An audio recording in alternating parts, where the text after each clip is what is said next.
A warm welcome to the Risk Reversal podcast on this Monday, May 5th, in the wake of the Kentucky Derby, which, by the way, Danny Moses of the On the Tape podcast nailed with sovereignty.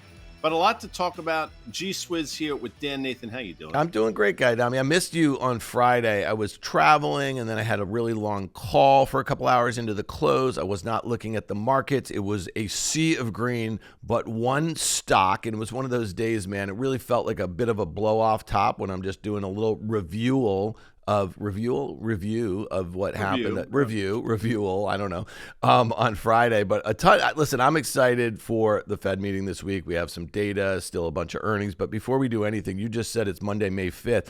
You know, you also said before we got on here, you really try to stay off your phone over the weekend, which is admirable. You know what I mean? We're staring at screens all day long. You're on the phone, you know, this and that or whatever. But you did send one text out. It was a group text, and there was some emojis on it. But it was May the 4th be with you yesterday, which, you know what I thought was really cool, because I know that Star Wars and that culture runs deep in you. Yeah. Nah, I couldn't help myself. I get so excited on that day. And I send, what's her name? Drew Barrymore. I send it to her every year as well, because she was great in that movie. By the way, this week for you playing our home game, we're sitting down with Mike Novogratz. That drops tomorrow, Tuesday. You're sitting down with Gene Munster. That drops on Wednesday. Rick Heitzman and John Bennett on Thursday, and they're all big, but Dan Benton dropping on Friday. He's a bit of a legend. Everybody's a legend here, but he's a bit of a legend in our world. Yeah, this is a big week. I'm really excited. Our new format that we came into this year with, we're just really trying to have more conversations. Maybe you guys are just sick of listening to Guy and me go back and forth, but we get smarter every time we have the opportunity to have guys like Novogratz and Gene and Dan Benton. I'm really excited about. You guys all know Rick Heitman. Or just really quickly, Dan Benton in the early 90s, who was a tech analyst at Goldman Sachs. He came out with these 10 investing rules for technology. They are still applicable today, 35 years later or so. So we're going to run through some of that and where he sees things. Guy, where do we want to start this morning? Well, let's start with the last week's rally, because, you know, as predictable as it may have been, just in terms of the bounce off that trend line, and, you know, we'll talk about it more on Market Call, but we've had an uptrend line in place for the S&P since 2020, which early in April we traded down to and bounced off of. And I think collectively we thought you could see a bounce, and, you know, I thought maybe we'd get to 5550. Obviously, we got higher than that, got to about 5700. But, you know, for the technicians out there, we've basically traded up to about the 200-day moving average, which continues to slope lower. But let's talk about the reasons why. And I think there was a lot of optimism last week around a potential deal with the Chinese, which you heard glimpses of, some rumors about, some tweets about. I don't necessarily know that anything's coming to fruition anytime soon. But the market was sort of in the buy first, ask questions later, because obviously they didn't want to get steamrolled if something were to happen over the weekend. Yeah, and you know, that sort of enthusiasm that we had into Friday's close, it might have matched the pessimism, Guy, 2 Mondays ago. And I want to be really clear on this. I mean, I was very bearish about the outcomes of this trade war, and I still remain bearish. And two Mondays ago, I don't think I was so bearish about the markets for all the reasons that you just mentioned. The S&P kissed that uptrend. That's a meaningful uptrend if you think about where it came from, the COVID lows. At one point, I think we're as far below the 200-day moving average as we have been since COVID. And I think that was even greater than during the 2022 bear market, by the way. So, and we came in that week, Guy, and I can't remember 2 weeks ago, whatever the hell the date was, and all of those kind of bull bear sentiment indicators were flashing 30-year lows, and I think that's how we started the program. So the idea that you'd have that bounce, you definitely were in the camp, and I think it was like a couple that you had called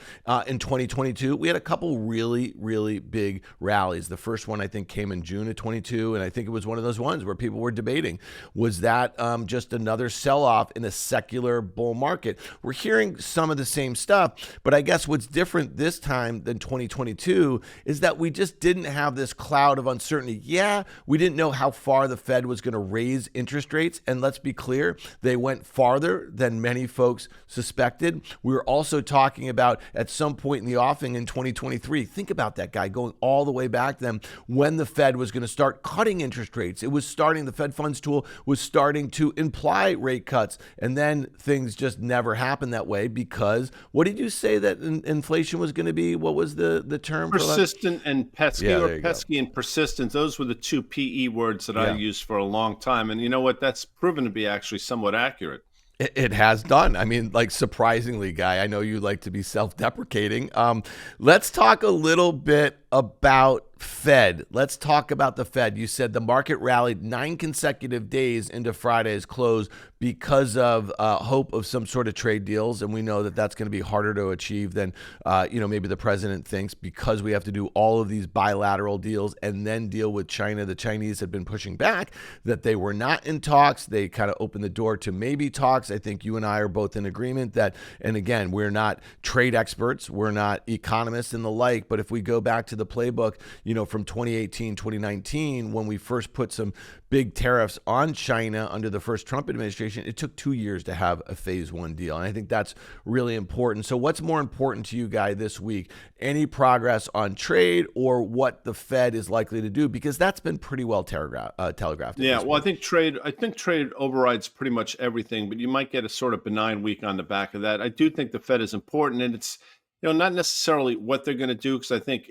everybody's pretty convinced they're not going to do anything, and in my opinion, nor should they. It's sort of the rhetoric and the commentary on the back of it, and what we're going to hear, if anything, from the administration, if again the Fed fails to sort of acquiesce, which again I don't think they will. So I think the Fed continues to be pretty important in terms of the trade front. I'm hard pressed to believe you're going to build on some of the headlines or tidbits that we got last week.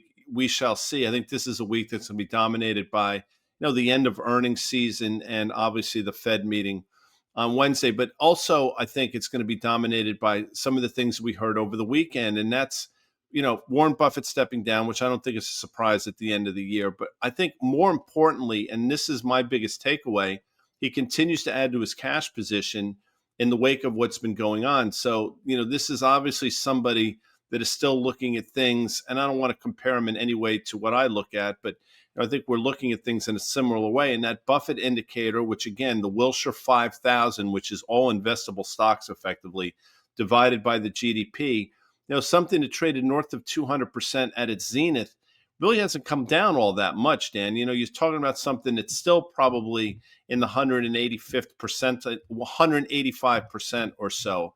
And just for perspective, the mean for this is below 100. And I think Mr. Buffett gets concerned with anything north of about 125 or so. So my point in bringing that up is he obviously had the Berkshire Hathaway meeting over the weekend. He took questions for 4.5 hours or something. But the biggest takeaway for me is he continues to add to a cash position. Yeah, no, it really will be fascinating to see what his heir apparent, how he deploys that cash, how they think about it, because that is a massive nut. Now, you could say, while we have a 10-year yield at 4.32%, which where it is, you know what I mean? It's still throwing off, a shit ton of cash. And you could also make the argument, because of the Buffett indicator, that valuations don't look at all attractive for them to deploy some capital. So it'll be interesting to see the course that they map out. Guy, I want to hit David Rosenberg of Rosenberg Research. We just call him Rosie.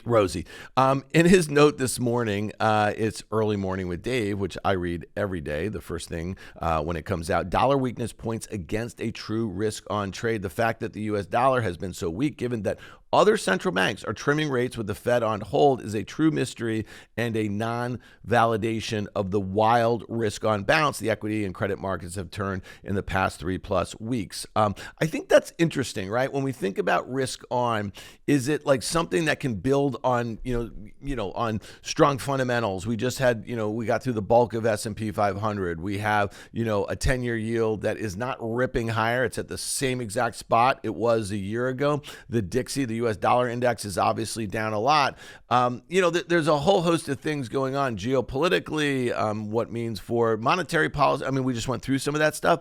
It seems, and I kind of alluded to this relative to 2022, I mean, it seems like a totally different market, yet the S&P is only down 3.5% after everything we know. And I'll just say this, doing a lot of reading on some of the recaps of earnings season, it's like, okay, the pull forward helped a lot of these companies in their quarters. But then if you look at what the visibility and what the commentary was going forward, that's the thing that we believe the market should be trading on right now. So at this point, they are not discounting the potential for this trade war to go on further. And everything that you read, the longer that our economy stays in this sort of stasis, right, it's just going to keep chipping away. And when you look at that GDP, last thing I'll just say on this, we had Dan Greenhouse of Solus on the pod last week, and we were talking about how you could explain away that negative print in Q1 GDP, because if you import like crazy and exports are down on a relative basis, that's going to be adversely affecting GDP. So a lot of the data that we're seeing is not truly reflective, you know what I mean, about what's going on in the economy. Does that make sense? Makes a lot of sense. And we have said, and again, neither one of us are economists. I'm clearly not, but we have said for a while now that all these data points you're going to hear over the next couple of weeks or couple months are going to be really lumpy and messy. And there's going to be something for everybody. And you just talked about how Dan explained the GDP number, which, by the way, that's an acceptable, I think, explanation. I think a lot of people came to that realization. But you throw on top of that a couple things. I think people were sort of encouraged by the jobs number on Friday. Unemployment rate stayed the same. The jobs number came in a little bit better than expected. But then you're starting to see what we've seen before, the revisions from the prior month, revised lower. So, that jobs picture, which everybody continues to think is so robust, to me, you're definitely showing some strain there without question. You mentioned 10-year yields continue to sort of be sticky here. But the most important thing, not the most important thing, but in addition, almost as importantly, is this weakness in the U.S. dollar, which more and more people are starting to talk about. And you want to look at the euro, for example. I mean, the dollar euro traded below parity in the fall of 2022, below 100, let's just call it. As we're sitting here now at about 113 and a half-ish, we're basically approaching the levels that we saw just a couple weeks ago, which I think, Dan, was about 115 and change. We're probably at like a 3-year high, and all indications are that the weakness in the dollar is going to continue. I don't think, as much as people say that's bullish for multinationals and it creates a tailwind for a lot of these companies, at a certain point, a weaker dollar on top of higher yields is not particularly bullish, in my opinion. Yeah, and then let's throw crude oil in there right now. Normally you would see the dollar selling off like this, or when you see the dollar selling off like this, it might be a tailwind to crude oil. But OPEC, keeps flooding the world with oil, and I think it's notable because President Trump this weekend on Meet the Press, I don't know if you saw that. He sat down with Kristen Welker, and it was a long interview, and it was like kind of good to get I think a little bit of a live check on where his head is at. Obviously, they talked about Fed Chair Powell, and I think it'll be interesting because he definitely took a big step back from saying that he has any interest in firing him. It'll be interesting to see what the commentary is out of Fed Chair Powell and what happens next. It'll be interesting to see what the president is tweeting tomorrow. I think he knows that it's not like these sorts of decisions come down to the wire or anything like that. And obviously the press conference at 2:30 on Wednesday is going to be important. But, he did mention, I brought down the price of oil. Okay. And so let's talk about that for a second, because to me, the follow-up question should have been, there were no good follow-ups. I just want to be really clear about that. I was kind of disappointed with the interview. And I know he's a very, very difficult guy to live fact check, but there's certain things that they should have been prepared for as it comes to like inflation, right? And if he's just going to say, I have brought down the price of oil, that's fine. I think the average price at the pump across the U.S. this week is like $3.15 or something like that, which is fantastic. I mean, when oil was $90, I want to say, 6-9 months ago, it was well above $4. And that's a huge tax on U.S. consumers, especially the ones who are having a real hard time with the cumulative effects of inflation over the last 4 years. He was suggesting that some is below $2 or something like that. That's not the case. But thoughts on oil here. Is it more reflective on lack of growth or uncertainty around the trade war and the potential for a global recession, or is it something else, Guy?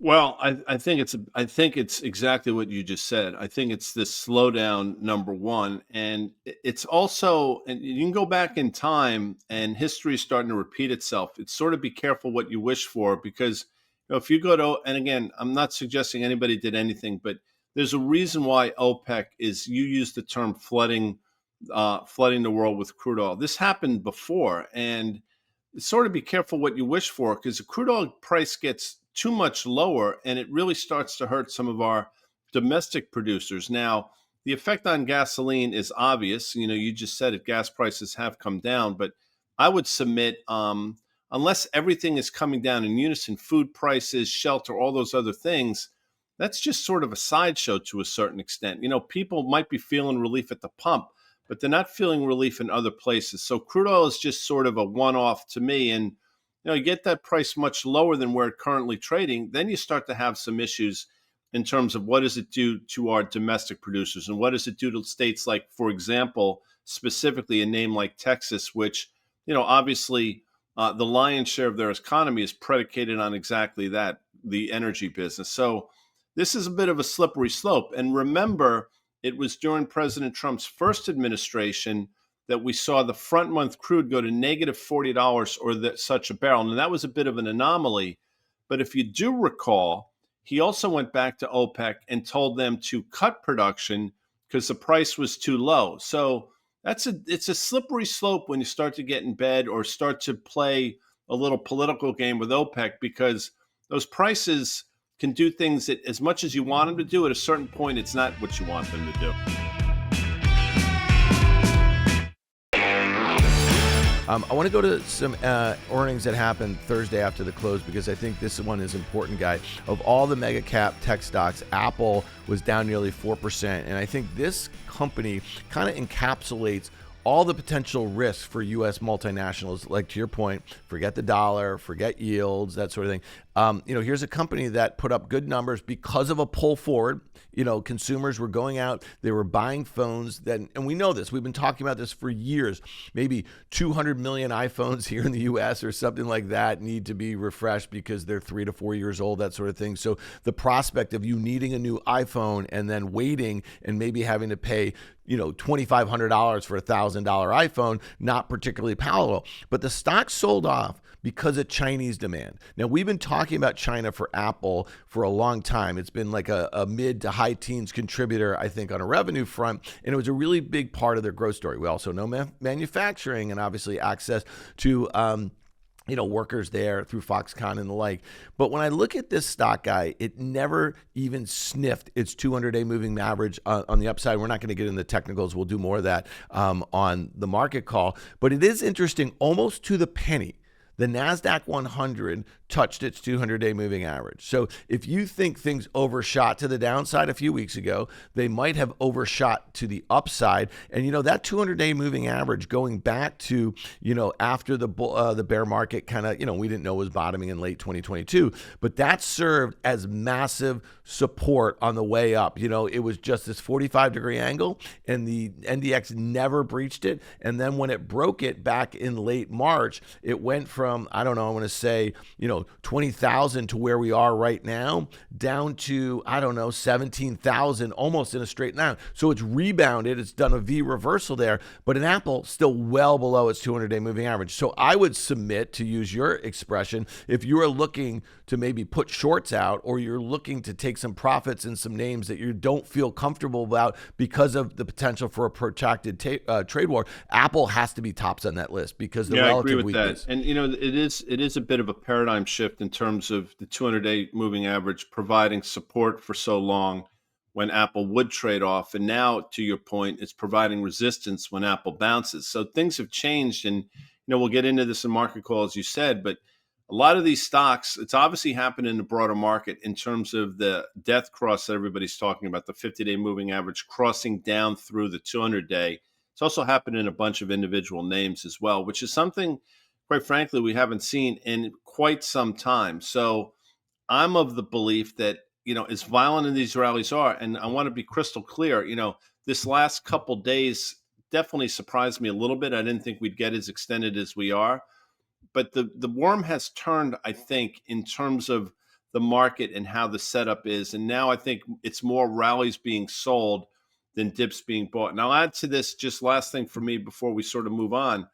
The VIX, for all the market rallies, it still has a 24 handle on it, which is the lowest we've seen in a while, but historically is the upper end of the band for the last couple of years.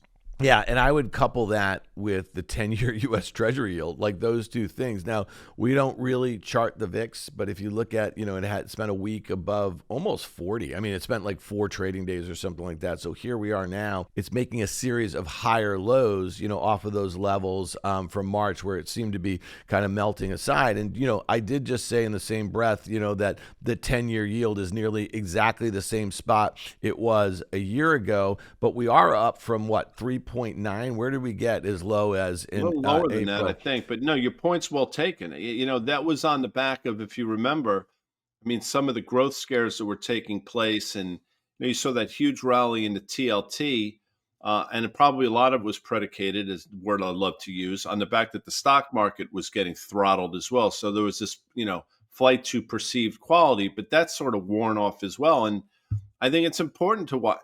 Carter talks about yields being in the same place you just mentioned as well, and I totally understand that. But the way that yields get there and what's going on under the surface, I do think matters, and we're going to learn a lot more over this week for sure.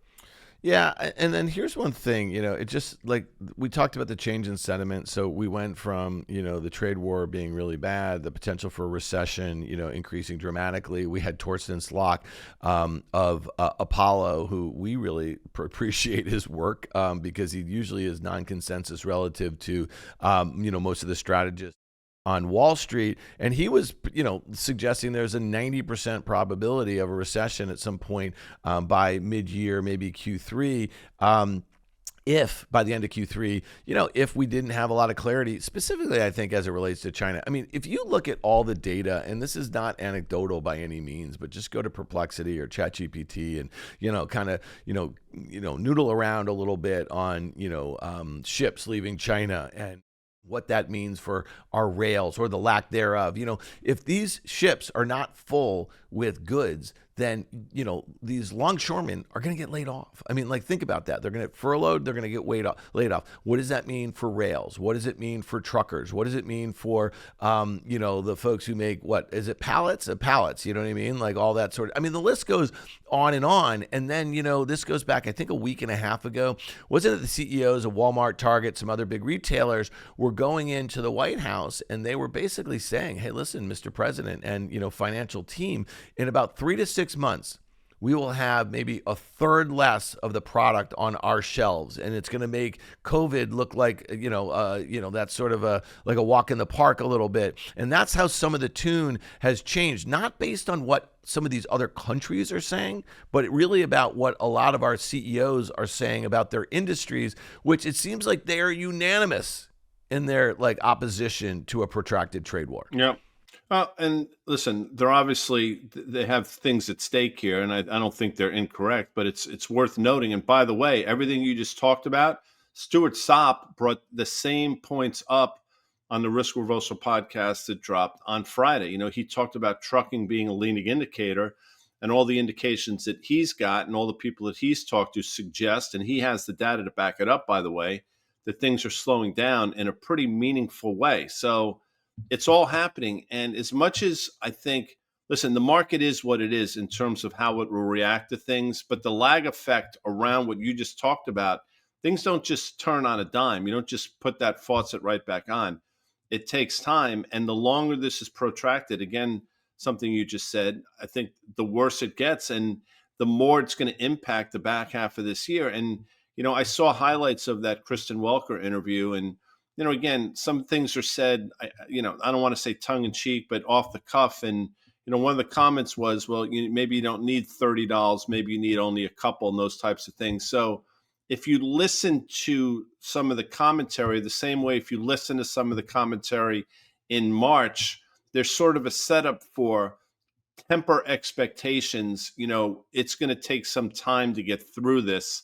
The same way, again, with some of the same things we heard in late March. Yeah, and I right after that comment, they went to the panel. Mark Short, Okay, he's the former chief of staff of VP Pence under the first administration. He was also the director of legislative affairs. So what does that mean? Like, he is basically a liaison between the White House and then, some legislative initiatives by, in this case, the Republican Party.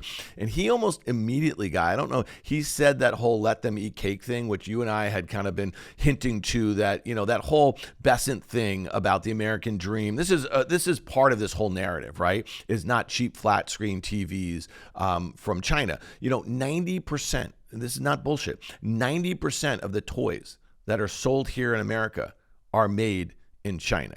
Okay, the list goes, it's staggering about all the consumer goods. That's not going to come as a huge surprise to people, but if 90% of certain parts of our, that our consumers buy are from China, we're gonna have a bigger problem as far as supply, and China's obviously gonna have a problem with demand. But the Chinese government is already setting up ways in which to support their economy, which they've been doing, and it hasn't been that helpful. But let me tell you something: crude oil going down like this is good for China. It not having a some sort of solution in Ukraine is good for China. You know why? Because the Russians can only sell their oil to India and China for the most part, and they're basically cutting the price of it dramatically. So if you have crude oil at 57 and you have the Chinese buying oil from Russia at $40 or less or something like that, they're going to find ways to kind of stick it out. They did it the first time around. And my point about Mark Short, though, Guy, and this is a Republican, obviously, and he's a very conservative Republican. He's not a MAGA Republican, but he immediately was coming at the trade war and just how it makes no sense, or at least doing it in this manner, that sort of thing. So again, I just thought that was interesting, because as we get closer to the end of this year, it's going to be all about the midterms. Like, all about the midterm. And then you start to wonder how much some of these Republican, let's say congressmen in particular, they got to go back to their districts. They got to start running for reelection. And if prices remain high and the economy is weak, and some of the companies that are meant to basically benefit long term from a trade war, reorienting manufacturing, in the near term, though, it's going to be a lot of pain. And that's the point you just made, is that they're saying, strap it in here, people, because we're going to have this adjustment period. That doesn't help you get reelected in the midterms. Yeah, I mean, look, I can't speak about elections and how that's going to play out, but I can think we can talk about how it's going to play out in the market. And if they're telling you to sort of, brace yourself, and that's my term, but I mean, I think that's sort of what the market is hearing, then you should brace yourself. I mean, if they're telling you that, you should be prepared for it. And I think brace yourself comes in the form of the S&P 500. And again, some of the individual names that we've talked about, and the fact that, on a number of different metrics, the market is still expensive. And before we get out of here, in terms of that volatility index, we have a bunch of earnings this week. We have Palantir today after the bell, which again, you've talked about the absurdity of the valuation, but, plus or minus 13% move for Palantir. On Tuesday, SMCI, AMD, Rivian, SMCI implied move of 11%. Wednesday, we have Disney, I think before the bell, Uber, Novo Nordisk, Oxy, which is obviously a Warren Buffett name, but all these stocks have huge implied moves. And again, that speaks to some of the uncertainty that you've been talking about for the last few minutes. Yeah, the Palantir one, and we don't have to get too much into it because the fundamentals really don't matter here. If you think about it, the valuation is trading at north of 70 times sales. I mean, think about that. A year ago, this stock was trading just above $20. And, it topped out just last week, I want to say at 125 or something like that, which was basically the high going back to February. The stock from the February all-time highs to its lows earlier in April, or very early April, it was down nearly 50% after being up 400% from the year ago highs. And here we are now. We're right back at those prior all-time highs. So you're talking about a 13% implied move in either direction. The last two quarters, the stock has gapped up and closed up 20-some%. But the higher your stock goes, the bigger the market cap, the more difficult it is to kind of keep that sort of upward momentum. This is nearly a $300 billion market cap company. That is truly astounding. How many 300 billion market cap companies, Guy, are in the S&P 500? I would say less than 50. Does that make some sense? I mean, No, we're just kind of guessing. It makes a lot of sense. So, I mean, there are not that many companies that are, to your point. And the valuation, people are excited about Palantir. I get it. But again, we'll drill down a little bit more in market call. I mean, that move to 125 and then the subsequent move where it lost almost 50%, only to get it right back. I mean, it's remarkable how volatile this name specifically is. Yeah, just to put some, and we can kind of get out of here on this. 77 and a half times sales. That's where it's trading at right now. On a forward basis, it's basically trading a little below that. On a trailing basis, it's expected to grow, sales this year, let's call it 30%, earnings 36% next year, 23% earnings growth, trades at 181 times that off of, we've talked about this, this revenue base that 3.75 billion this year, maybe 5 billion next. So 181 times earnings next year and 61 times sales. There's no planet where this stock makes any, there just isn't. Okay. So, let's see what happens tomorrow. But this is, to me, an accident waiting to happen, Guy. Well, we're going to find out, obviously. A lot to talk about this week. Again, Fed on Wednesday, slew of earnings, a lot of things that we haven't talked about. They're going to probably rear their head, but that's why we try to do this every day and make it interesting. We got market call Monday, Tuesday, Wednesday, Thursday. I mentioned all the guests we have. A busy week here at Risk Reversal. Dan, we'll talk to you later. All right. Thanks, everyone.